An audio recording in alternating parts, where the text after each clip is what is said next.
Welcome to the MIT Mobility Forum. This is the session 181. I'm really have the great joy to have Shashi Verma joining us. This also happened to be the last session in spring 2026. So this is a great conclusion to have Shashi join us. Talk about Transport for London, TfL. As most of you know, TfL is one of the most respected transportation organization. Let me name a few basic facts to appreciate the contribution TfL has since the setup in July 2000, 26 years ago. The mode share, sustainable mode share, defined by the combination of public transit, walking, and cycling, grow from 52% in 2000 to 63%. So 11 percentage increase. For transportation planner, probably you will appreciate even 1 or 2 percentage point increase is really hard to achieve. We often like open champagne and celebrate if we even have 2 or 3% increase. TfL achieved 11 percentage. TfL introduced congestion charging, introduced ultra low emission zone, Oyster card, later contact card payment system, Crossrail, known as the Elizabeth line. All this major progress and achievement, there's one person actually touched all of them. Shashi, you're one such person. And I have the joy of learning from Shashi. Actually, 20 years ago, 2006, I went to TfL as an intern, and Shashi kindly hosted me there and let me appreciate be part of this best organization. So really great to have you here, Shashi. The floor is yours, please. Thank you. Let me share the slides. Yeah, please. Well, thank you, Jinwa, and it's a real pleasure and an honor to be part of your lecture series, which uh, I log into your series when I can find the time. It's a convenient time for you, not so convenient for us. It's the end of the day on a Friday, but it's such a wonderful series that you have organized for a long time, and I'm delighted to be here with you. You've asked me to do quite a difficult task, which is to summarize the 25-year history of TfL, which very largely overlaps with my own career because I've been at TfL almost 24 years now. Um, TfL is often recognized as the exemplar agency for providing integrated transport around the world and for transforming not just transport, but life in a major city. So this is a story of everything that TfL has done. But very often, what happens when we talk about transformation, the work, the attention immediately goes to what project, what railways did you build, what roads did you build, and so on. And that is undoubtedly important. But there is a secret sauce to TfL success, which doesn't get talked about, doesn't get recognized, and doesn't get replicated in other cities around the world, which is why there is not as much success with the kind of transformation in other cities. And that is the institutional integration. And so I want to talk about what was done and what impact that has had today. So if you look at the history of how transport and local government has been organized in London for a long, long time, this is a story of almost 2 centuries, almost certainly more than a century and a half. Large cities, the sort of urban governance is a story that starts in the ancient Middle East, in Mesopotamia and all that, 5,000 years ago. But the models of urban governance that grew up in southern Iraq in the 3000 BC and around that time frame became the model for urban governance for 5,000 years until the advent of railways. And it's when the railways arrived that cities became bigger and denser than they had ever been in 5,000 years of history. And that story really started from London. So that is the story that's kind of set out on this slide here. Starting first with the fact that a large city of that kind needs sewage. And so the first local government was organized around sewage. And then you can see as it grows, other facilities start to come in, various forms of transport, various kinds of waste cleaning. So urban government has been organized and reorganized repeatedly in London to account for the fact that the nature of responsibilities was changing. Now, Britain has this huge advantage that we don't have a written constitution. So it is possible to reorganize local government simply by an act of parliament, whereas in other countries, especially where the role of local governments is encapsulated in constitutions, this becomes much harder. So there is a degree of fluidity to the way local government has been organized here. And likewise, when you look at the nature of transport, transport started off with pretty much everything being privately owned. And it's only in the 1930s that things started getting semi-nationalized, and then in the post-war period, actually nationalized. But you can see that transport itself has been reorganized several times. And that's not all the steps that I would have. These are just the major steps in reorganizing of transport. There are the intermediate steps are also very material. But throughout this period, what's been recognized is that the municipal government is one thing, but there was a need for something at a citywide level. And that's why you see this reorganization at a citywide level.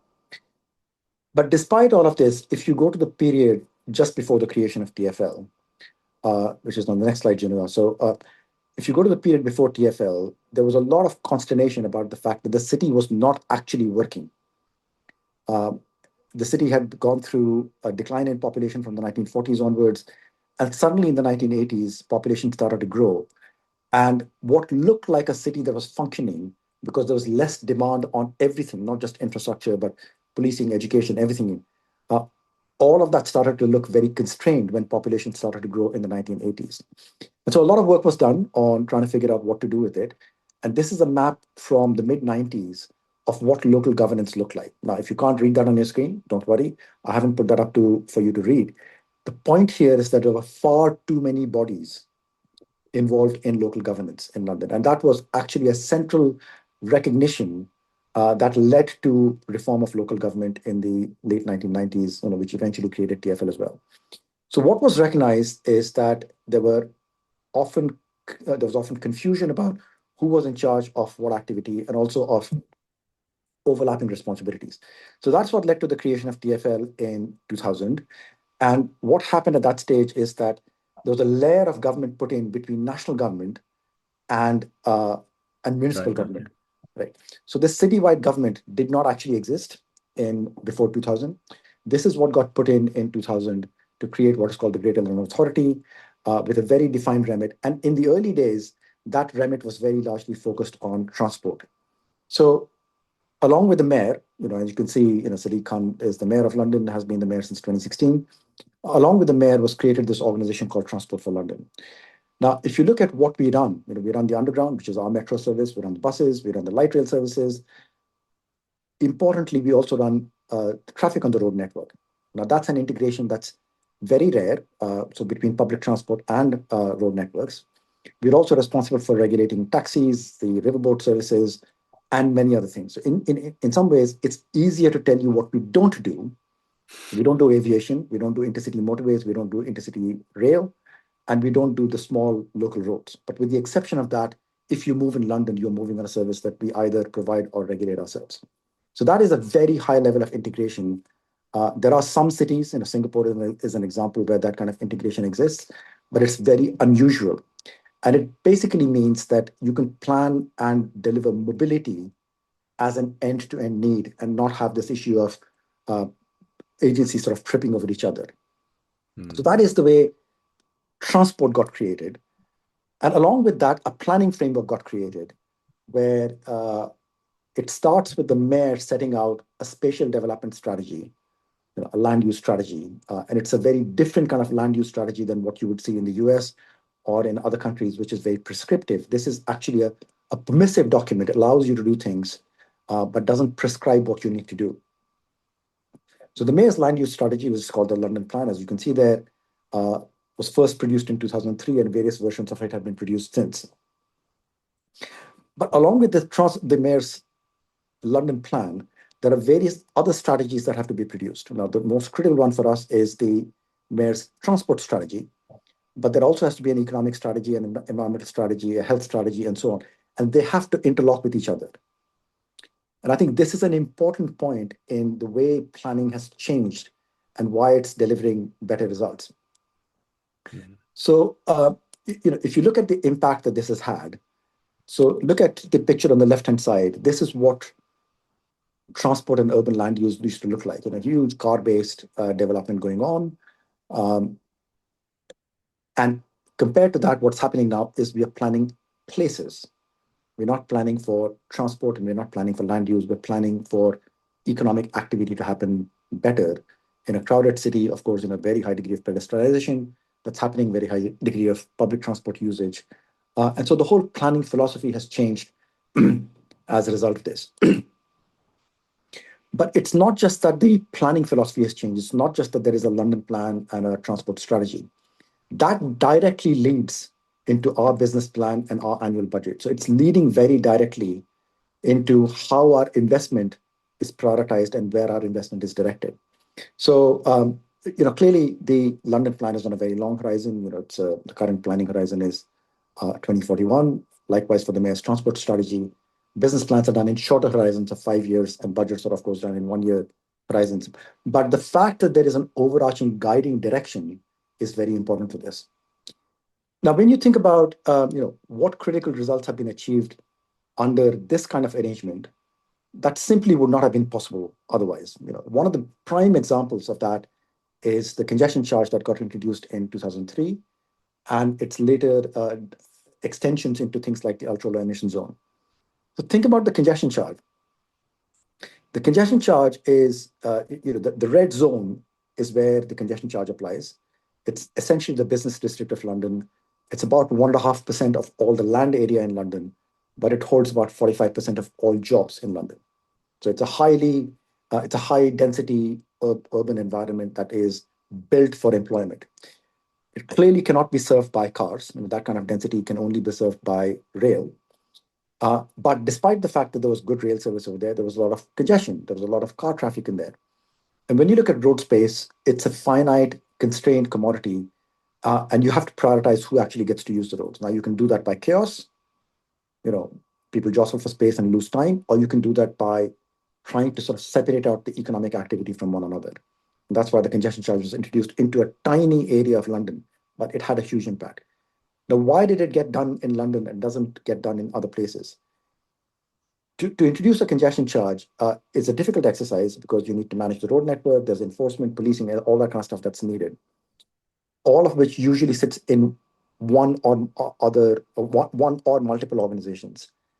But then when you look at if you try to get people out of cars, you have to give them alternatives. And that means an improvement in public transport, whether that's rail or buses or whatever. So again, if these are sitting in different agencies, the coordination problem is impossible to solve. And when you get to buses, if you remove congestion from the roads, buses are a huge beneficiary. But again, if these decisions are split across multiple organizations, the beneficiaries are sitting in one place. The people who incur the cost and difficulty sit somewhere else. It's just impossible to get them together. So the fact that all of this came inside one organization is one of the principal reasons why the congestion charge happened in London, and it's so difficult to implement elsewhere. The same thing happens with physical integration with multimodal infrastructure. Stratford is a great example. This is where the Olympics were held in 2012. A huge number of rail services, underground services, light rail services, huge number of bus routes, but they're all very, very tightly coordinated because they're all by and large part of one organization. Uh, but it's not just the physical integration that we're talking about here. The integration in terms of how we present ourselves to customers is very important. Geneva mentioned the Oyster card. That's something that I've run now for 20 years. The Oyster card became the real passport to London. With an Oyster card, you can access any transport service you want. There are 800 stations now inside London and many outside London as well that accept our payment systems. So the Oyster card became the glue that joined all of these things together. Contactless payments was kind of my creation. I could sort of call it my invention, not quite, but it's not far off that. But created to solve the problem of fare collection on our transport system, but done in a way that it's an open standard that can be used worldwide. And of course, it's become the mainstay of micropayments around the world. So a huge innovation, again, that came from the fact that we were an integrated transport organization that's trying to deliver an integrated service. And the net result of all of this, there are many measurements of what we've achieved here. But the one that's really critical is what has happened to mode share. Now, Jinwa kind of stole my thunder on that one. But if you look at, so it's a complicated chart, this one. The bars, the columns there give you the number of journeys that are being made on different modes. Black is cars. You can see a roughly steady or even declining trend on that one. On the top, you've got red, which is walking and cycling, which is growing from a small base, growing very fast, but from a small base. The blue in the middle is a public transport, and you can see the growth that's happened in public transport. Now, I've added a line there for population so that you can see that trip rates have actually been slightly declining. The line at the top is actually three times population just to get it to the same scale.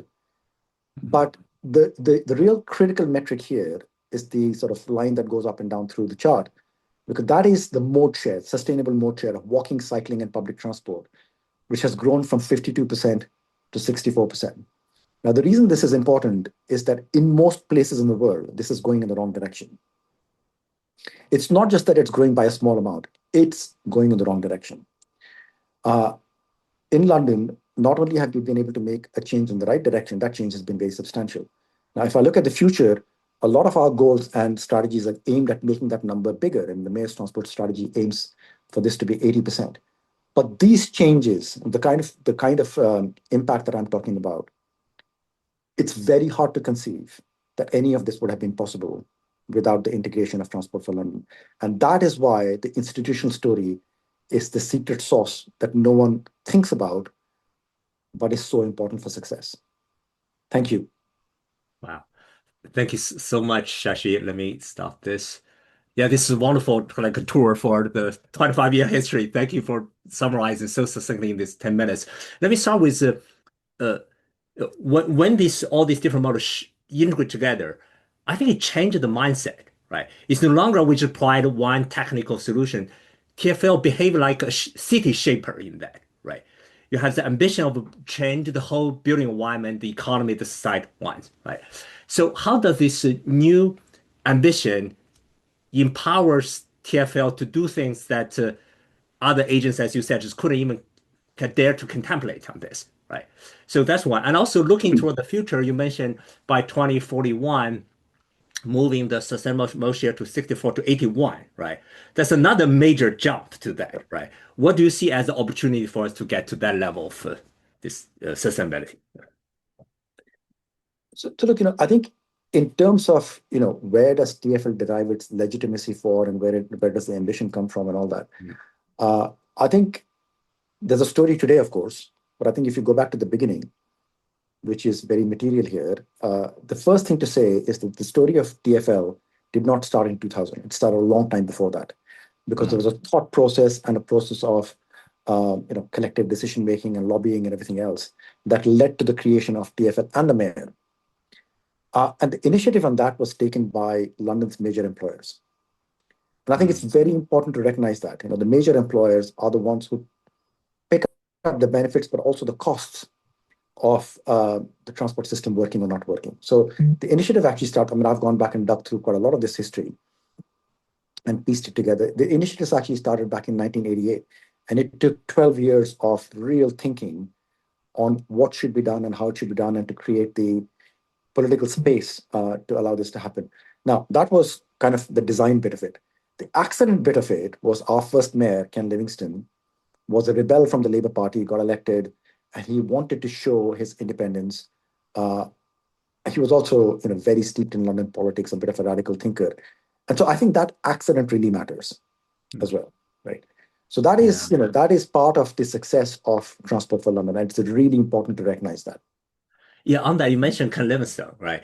Then we had Boris Johnson, then we had Sadiq Khan. When mayor change, how robust is this architecture? Is. It's a very important point, Geneva. I think, so when Boris got elected in 2008, his campaign had been run on very specific issues. He wanted to introduce a new bus, it's called the Boris bus in London and all that. So he came to meet us. He came to meet senior managers in TfL, spoke for a few minutes. When he opened up for questions, I asked him the first question, right? Which is, your campaign was based on things like the Boris bus and so on. What do you want from us? What is it that I mean, forget about your campaign. What is it that you want from us? And his answer was very instructive. Hmm. He said, I want the tube to run. I want the roads to run. I want the buses to run. So even as a politician who was going against an incumbent mayor who was associated with all of these changes, it was very clear to him Hmm. that the foundation of his success was in the core of the transport system doing a good job, because Right. you can build upon that and do incremental things that are very shiny and very attractive, but none of that matters if the core system is failing. So there has been continuity of understanding, both at the political level, but also within our stakeholders, that the core transport system is critical.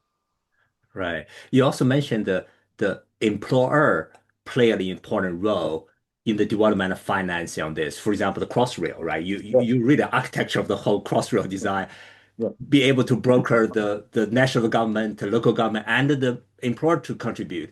This is something somehow US just failed to do. To give you an example, in Kendall Square, nearby MIT here, right? We have a Google, we have Microsoft, all the biotech companies. If transportation runs well, they are the biggest beneficiaries to that. But somehow we fail to bring them into the table, say, oh, you guys also can contribute something here. What would make you be able to do that in London here? Well, so I mean, I was the one who had to sold that story. I mean, the funding model for Crossrail was kind of something that I developed, and then I had to go and sell that story to the government, but also to the business community, right? And to be fair, there was reluctance from both sides because what we were doing was so unusual. I'm just for the audience here, two-thirds of the cost of Crossrail, which is a 19 billion pound project, came from local funding, which is highly, highly, highly unusual, right? Mm. Uh, Now, we looked at the examples from the US about tax increment financing, which has been very successful. You look at sort of Illinois, for example, very big on tax increment finance. So we looked at all of those examples, right? But we had to create something that works for London. And the most critical thing was selling it to the people who would be paying. The sales pitch to the business community in London was very simple, which is that, look, the pain of not being able to grow and not having a high quality transport system is largely borne by you, right? It's borne by the people who are traveling, no doubt, but the economic cost is to you, right? So my pitch to them was, I can see a world in which you pay for Crossrail and you get it. I can also see a world in which you don't pay for Crossrail and you don't get it. Mm. I can't see a world in which you don't pay for Crossrail and still get it, Yeah. right? Now, it's a very simple pitch. Now, of course, there's a lot of detail behind it. Huge amount of work went into it. But that pitch is eventually what got them on board. That Right. they recognized that there was economic value for them and that economic value would not be obtained without putting their hands in their pocket. And eventually, what got it over the line with the government, we had made all the logical case with the government, but what got it over the political line with the government was leaders of London's business community going into the Chancellor's office, the equivalent of our Treasury Secretary here, into his office and saying, well, we're prepared to pay. What's your problem? Mm. And I that's how we got see. Crossrail over the line. Wow. That's such a unique story. I mean, Yeah. did you write this down? Shashi, you should write. I mean, No, in the history of transportation financing, this deserves a chapter in this. Right. yeah. So up the road from you, Harvard wrote two case studies Ah, on the whole politics of getting Crossrail and the funding of getting Crossrail over the line. They are actually, so, Tony Gomez-Ibanez, as who you know, Geneva, yeah. he wrote these two case studies after a lot of research in London. And by the way, it's not just the funding. We changed the way economic appraisal for transport happens as well. Mm. So rather than just do a cost benefit analysis, this whole idea of agglomeration benefits on which both theory and econometric development was done, Right. which has become standardized now. So there was a lot of very original work that had to be done. Mm. And, that is how life changed in London. I see. Yeah. Okay. Now let's move to a little bit inside the TfL here, right? Yeah, So now we say if different functions are run by different agency, there's a problem of integration. yeah, But even within the same organization, yeah, I guess different departments still fight each other, saying yeah, yeah. competing for interests, etc., right? How do you see the problems better resolved within the TfL? I think that's a very important question because the integration did not happen overnight, right? Mm. The integration has been a journey that we've been on. Um, in fact, 14 organizations were joined together to create Transport for London. And uh, the original instinct of all the 14 was to protect their own patch, right? Mm.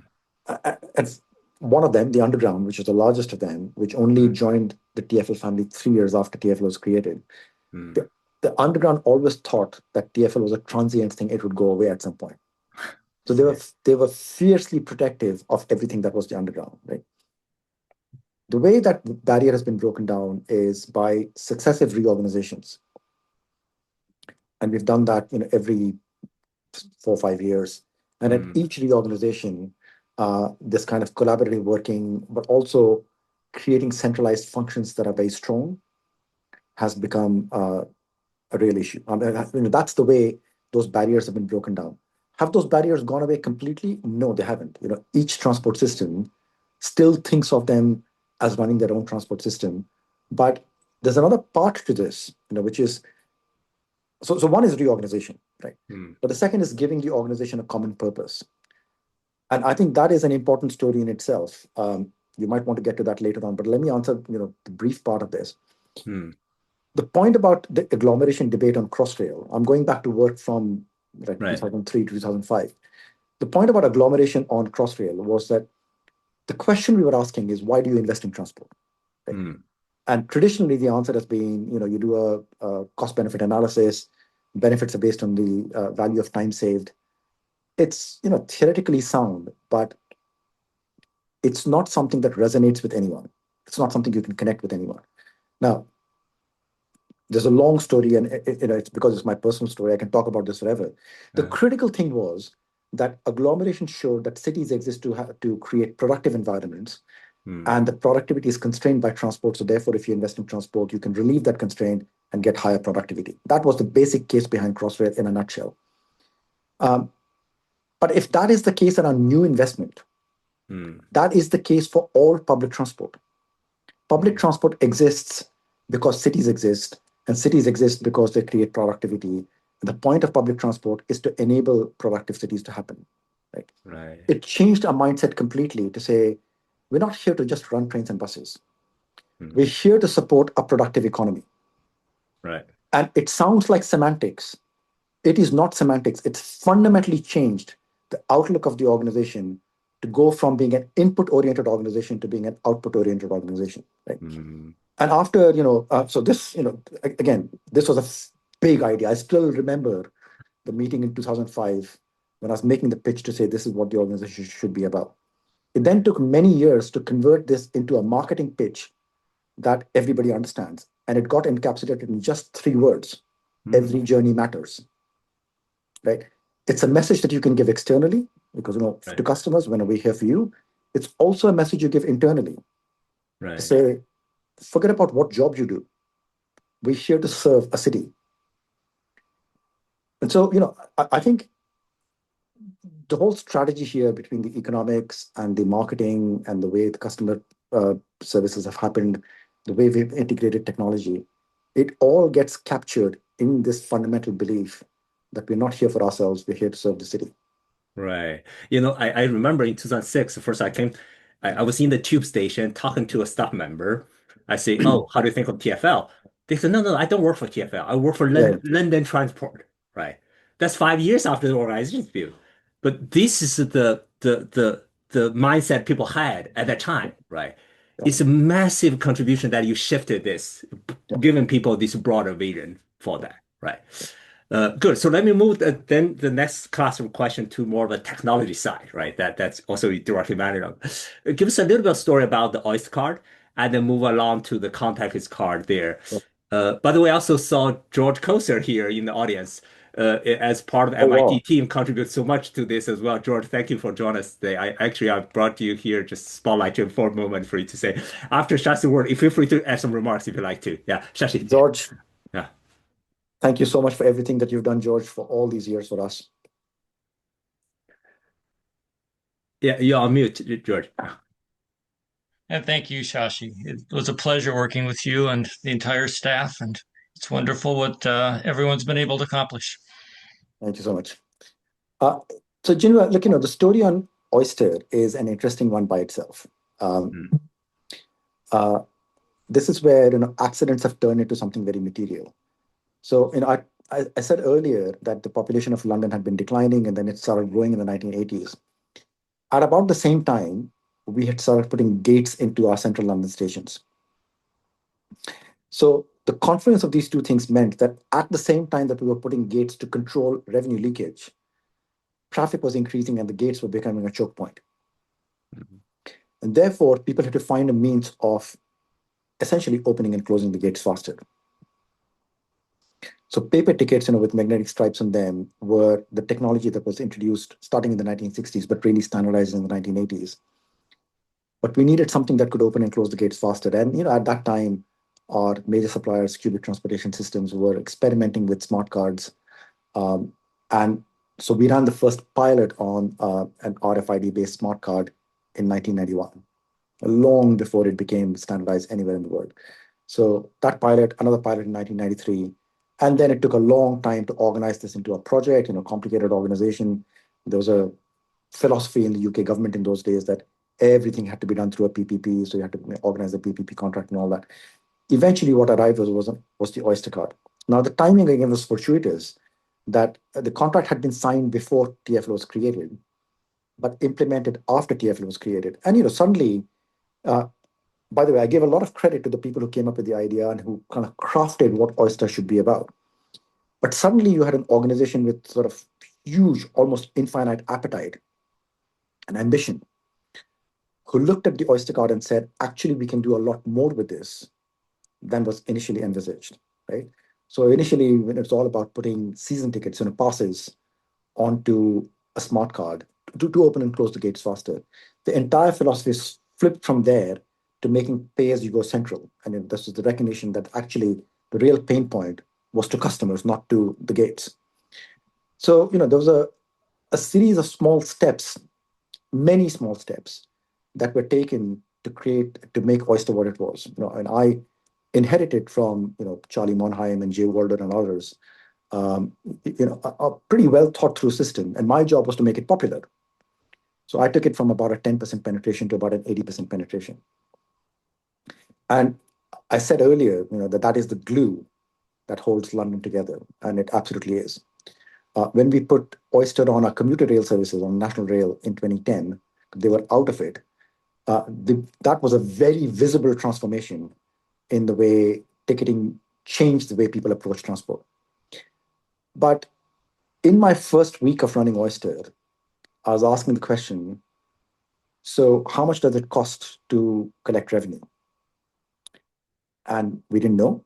So we spent some time. Actually, another MIT grad who was an intern with us, who's now at BCG, Tejas Kothari, spent several months going through our accounts and figuring out how much it cost. And it's a frightening number. We were spending nearly 15% of our revenue just in collecting it.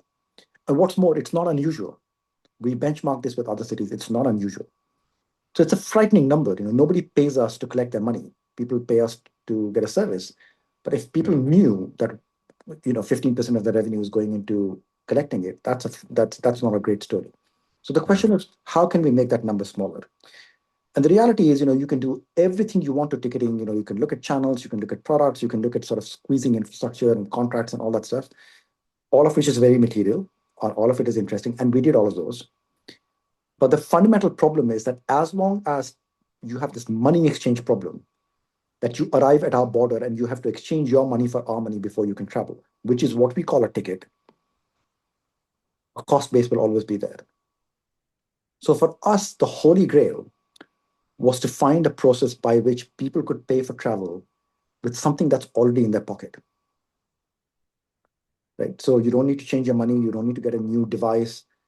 So we were looking at phones and bank cards, and George helped us with the first phone trial, putting an Oyster card on a mobile phone in 2007, wildly successful, huge, attractive proposition. And then all the standards in the mobile phone industry changed.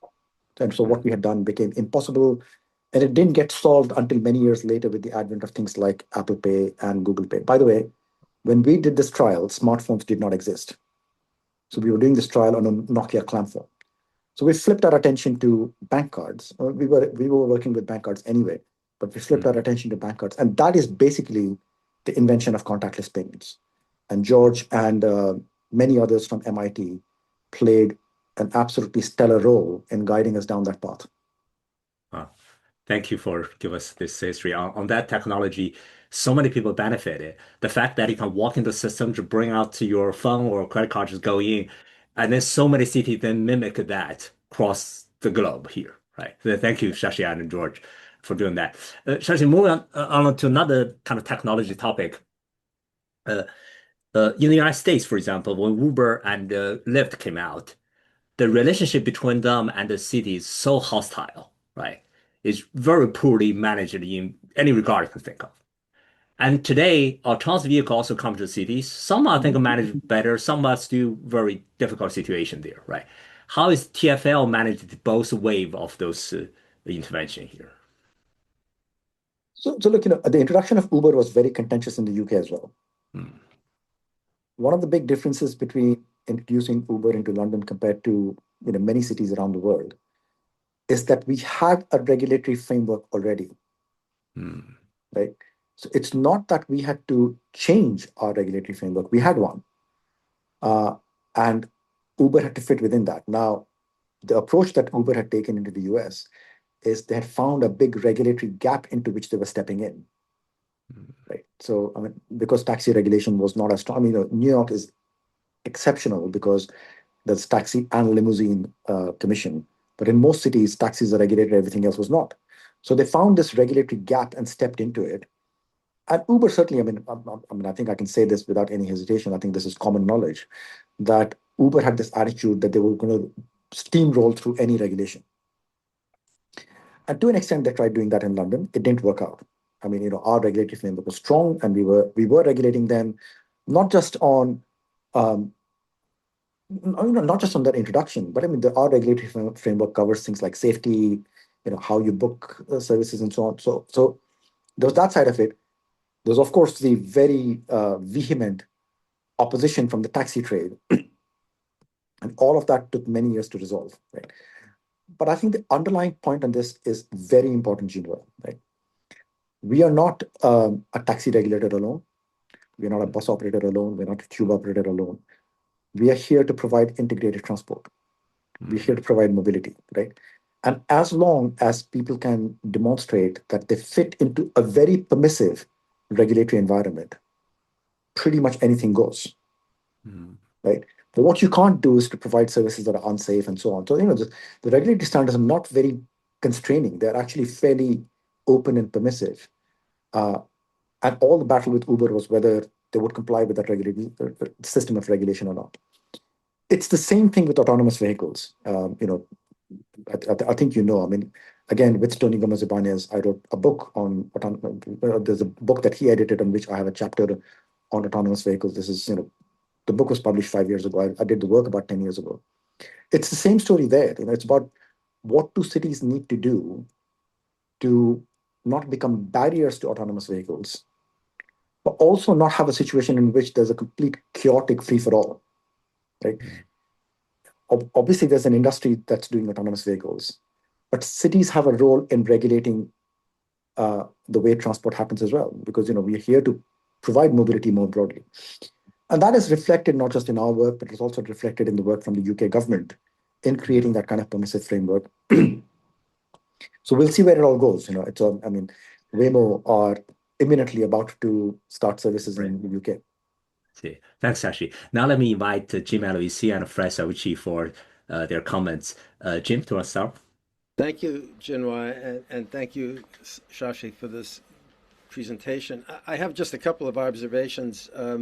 If you'll indulge me, I think the story of Transport for London is it's a remarkable achievement. These things don't happen often. I have, having myself led an effort here in Massachusetts back in 2009 when I was Secretary of Transportation to undertake a reform and a consolidation of our transport agencies. I know how hard this is to do, not just to accomplish, but to get it right. You might do some things that in retrospect don't turn out quite the way you expected them to, and you need to adapt. I'm reminded, I saw someone, David Boyer, I think it was him, asked a question in the chat about, well, how do you break down the silos that, to underscore how challenging this is, to steal a line that I think Fred might use. Machiavelli is famous for saying there's nothing more perilous in life than introducing change, right? And so these are not easy things to do. So I applaud all of you who made this happen and who made this work in London. I'm reminded that governance matters a lot. And, I talk about this in the classes I teach. I talk about this even in my advocacy. It's not something that a lot of folks who are advocates think about much. But governance does matter. It matters that, I think, the New York system and the Massachusetts transit system are both basically state-run agencies versus, for example, the San Francisco Muni System, which is a municipal run agency, or the BART system, which is a regional agency. And then we've got hybrids now in Chicago or in Philadelphia or in Atlanta.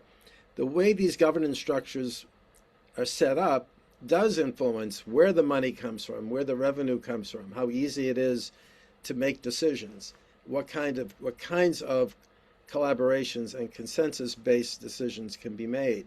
So I always remind people when they are trying to sort out, how do we fund this, and what are the performance metrics we use to make project selection? A lot of it comes down to what the governance structure is and where the incentives are.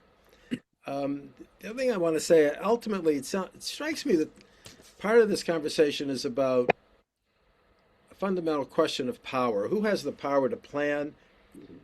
What you all did to reorganize, right? Who has the power to make decisions? Who has the power to implement those decisions? Who has the power to raise the revenue to sustain those decisions? And to bring it back to something more topical here, that these questions of power are touching on something we're doing a lot of thinking about, at least in the United States. It's called the abundance discussion, the abundance critique here, which is a critique that focuses on the fact that in the 1960s and 70s, we basically began to decentralize power, push it away from one person or one sort of the Robert Moses style of centralized power to a more diffuse sense of decentralized power. And people are now questioning, advocates on the frankly progressive side of the ledger are questioning whether that decentralization has worked and whether it's time to reconsider more centralized power as a way to influence and make more efficient the decision-making process, particularly when it comes to transportation investments. I don't have myself obviously the right answer to that question. I think it's an important critique, and I think that the reorganization of Transport for London illuminates potentially how centralizing some power in the Mayor of London in an organization that's responsive to specific transport needs can produce real beneficial outcomes. So I think we in the US should reflect on this as we're thinking about this governance discussion and this question of where power resides and how it gets used and how to make it more efficient, right? Those are my comments. I'm really, I feel like there's a lot to tease out here, and I challenge folks on the Zoom to think about some of these issues and how they connect and how we can take lessons learned from what you've done in London and bring them home. So thank you for your presentation. Great. Thank you so much, Jim. Shashi, do you want to give some quick response? Fred, are you on? Oh, good. Yeah, Fred, go ahead. Fred, I think your video is off. We cannot see you, but yeah, go ahead. Yeah. Oh, it claims that my video is on, but anyway, can you hear me? Yeah, we can. Okay, so thank you, Shashi. This is an incredible presentation in a very modest way, but accurate. Shashi talks about the importance of Ken Livingstone in making the system work and moving it in a direction and giving it momentum. I always said to my students when I was teaching, if God gives you a choice of being smart or being lucky, choose lucky. So London was lucky in that Ken Livingstone was in the right place at the right time and with the right attitude. More important, but Shashi is too modest to say it, Shashi was in the right place at the right time. And by training, he's an economist. Economists think about externalities as one of the basic things we should be focused on. We've lost sight of that in transportation in the United States. It's much more atomized. Uber can do anything they want as long as they make a buck, ignoring all of the externalities. A recognition of externalities is central to the way, I believe, the way TfL developed. And in selling Crossrail, Shashi's invention, I believe, was agglomeration benefits, which he commissioned studies from Imperial College to develop an academic base for a concept that did not have currency, but used that argument of agglomeration as a way of demonstrating the benefit to a growing economy of the improvement in the fluidity in the center of the system. So that, and his description of being ready to deal with Uber, who's a particularly predatory character, the structure had already been structured in a way to recognize that there are external impacts. There's only so much capacity on the street, and you have to think about it. So I think that central role that Shashi played is very difficult to replicate. Xinhua, you mentioned the problem in that the business community around Kendall Square doesn't lead is just an afterthought. But the fact is, the general manager of the MBTA doesn't want to talk about investment, doesn't want to talk about increase. How are you going to improve mode share if the economy is growing and what you're offering is shrinking? That's impossible. It requires advocacy in the agency to say, if we can get the investment to do this, it will produce these results, and having the intellectual competency to make that case. Shashi being in the right place was a rare opportunity that I think is in back of a lot of this. Ditto the issue with the Oyster card. How many people in transportation organizations seek academic research because they admit, we don't know the answer to this, help us, as opposed to, we know the answer to all of it, just tell us that we're right so we can market it to others. That's a unique point of view that Shashi brought to this. He didn't tell Judge Koser, here's the way to fix this thing. He said, here's the problem, give us some ways to deal with it. So that's a very unique thing. One other observation that makes it difficult to replicate, in the United States, we would have no public transportation without massive amounts of operating subsidy. Even in New York City, the epicenter of transit demand in the country, there's a huge reliance on operating subsidy. Transport for London doesn't operate that way, and the enormous amount of politics that needs to go into getting the annual subsidy just to continue providing the inadequate service we provided last year, it totally absorbs every transit agency in the country. So I don't mean to be too pejorative to Phil Eng and the general manager of the T for not advocating expansion. He doesn't know if he can operate the system he has next year. And TfL is largely free of that obligation. They needed subsidy to do Crossrail from the national government on the capital side, but their operating subsidy, I believe, unless something's changed, Shashi, is primarily generated from the riders, which liberates TfL. And I'm a pro-rider, pro-subsidy guy, and in the American context, I think that's necessary, but it's an enormous advantage that TfL had, and Shashi and others were smart enough to realize that advantage. It allowed them to manage the system without the preoccupation that is the major headache for every transit agency in the country. So I think those are some how to replicate the lessons from TfL are difficult to emulate. In Chicago, in Massachusetts, which are Massachusetts is a relatively integrated system, but the integration takes place at the governor's level. We don't have that intermediate metropolitan mayor structure that London has. And the same is true in Chicago. If it weren't for the accident of history that Pritzker would like to be president of the United States and would have been embarrassed if the CTA totally fell apart on his watch, which led the governor taking an unusual leadership role in putting money to at least stabilize and try to develop more of a framework. But the jury's out on whether that can work, because it still is going to rely on very large amounts of operating subsidies. So there's no sense in cursing that.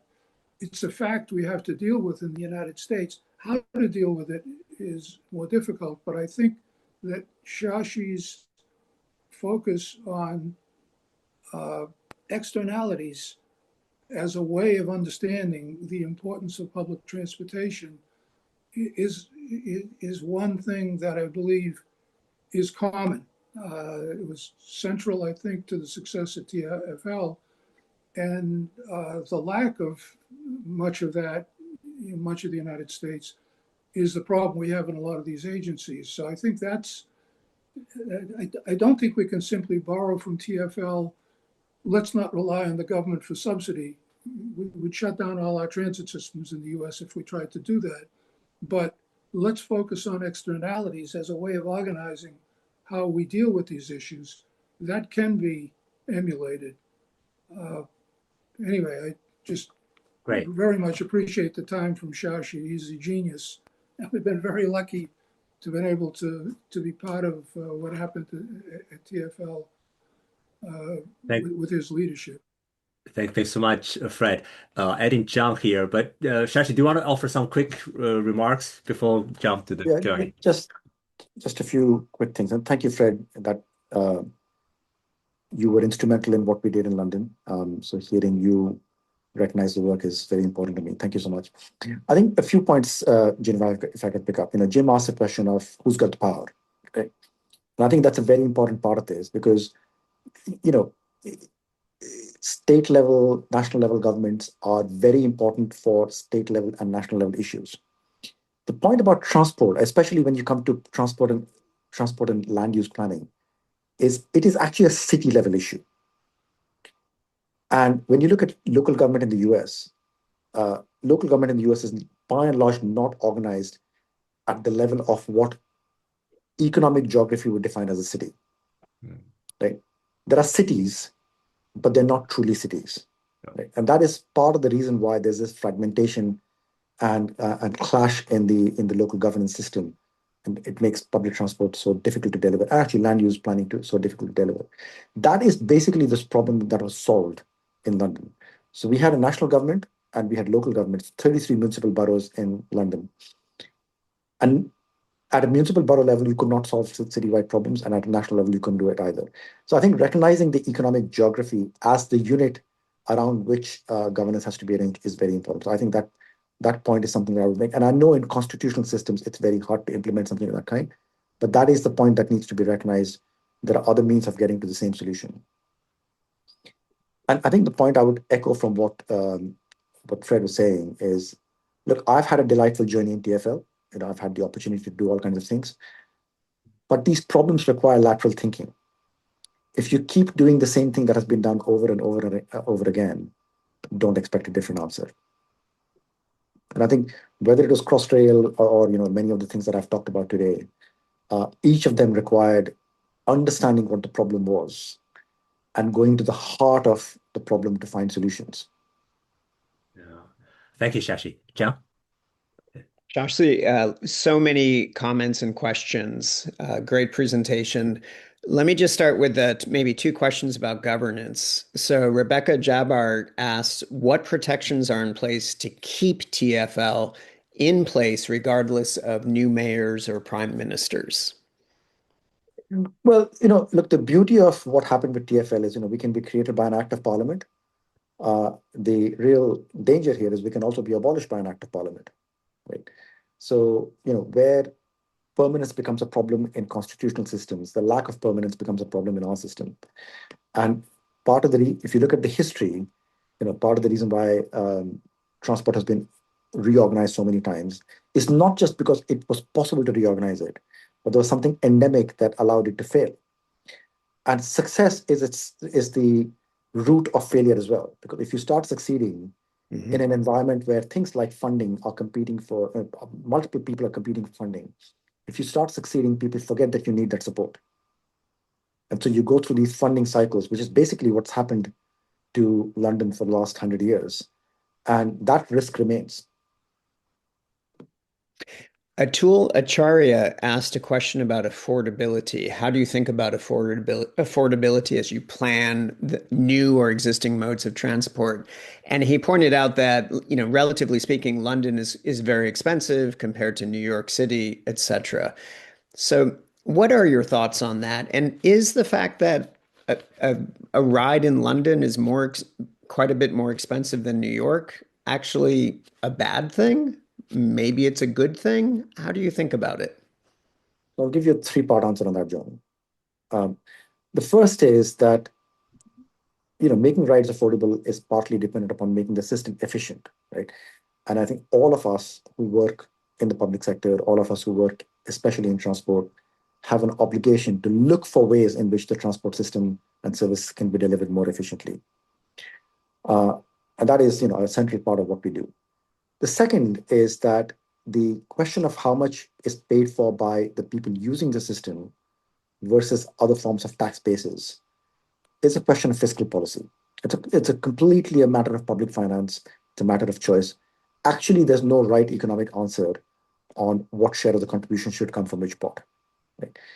In many cities around the world, people choose to have the system being tax funded, and the user, the passenger, pays a small share of the overall cost. That's a matter of choice. In many cases, that choice is being made because there are other cheap alternatives as well. Driving is a real alternative in many places. If you make public transport expensive, people don't use it. In many cases, it's for social inclusion reasons because public transport is disproportionately being used by poor people. So all of that is true, right? However, you can be anywhere on that spectrum. And in the UK, we've chosen to be on a spectrum where the level of public support is small and therefore fares are high. Right. So that's very important as well. But there's a third point, which is affordability is an issue. Absolutely, it's an issue. Availability is a much bigger issue, right? So whether fares are high or low is, as I said, a matter of public finance choice. But if you become very dependent upon on tax expenditure, what happens is justifying that against other needs for which that tax money is needed becomes difficult, at which point you stop having the transport. So the affordability problem becomes an availability problem, at which point the city stops functioning. I think we're all familiar with that problem around the world. I wish we had more time. There are many thoughtful questions around the issue of parking. I don't know if you want to just say any 1 minute reflection on, does TfL, what sort of control do you leave over parking on local streets? How do you think about parking? Yeah, so parking by and large in London is a municipal issue. So we don't control, and we have a very small role in parking. It's mostly done by municipal authorities. However, the broad policy around parking is governed by the London Plan. What land can be dedicated towards parking is governed by the London Plan. I think the underlying point about parking or congestion charge or road pricing in general is exactly the same. Land is scarce. It's a finite resource that has multiple calls on it, and it cannot be given away cheaply. So controlled parking is something that started in London, in trickles in the 1950s, started becoming more serious in the 1980s. It's a very serious, you have to go fairly far out into outer London before you can start to find free parking. Parking is by and large a paid issue. There are countries like Japan that have even more aggressive parking policies. Yeah. So I'm not suggesting that we are at one extreme, but paying for parking is one way of controlling private car use, as is the congestion charge and other things. Excellent. I've just, one last quick comment. Please, Jeff. Add another question. That's I great. love this. Yeah. The point of public transport is to enable productivity. Yeah. I personally believe very few people in the United States who are fierce advocates of public transport would make that statement. And I think we need more thinking like that on this side of the Atlantic. So thank you for that. Back to you, Jinwa. Yeah, no, indeed, that's such a great way of reshift people's perspective of what transit or transportation is about here, right? So sorry, we're at 1:03. We have to finish the session now. This is wonderful to have you here, Shashi. Everyone, please join me. Thanks, Shashi, for the presentation and conversation today. It's really amazing.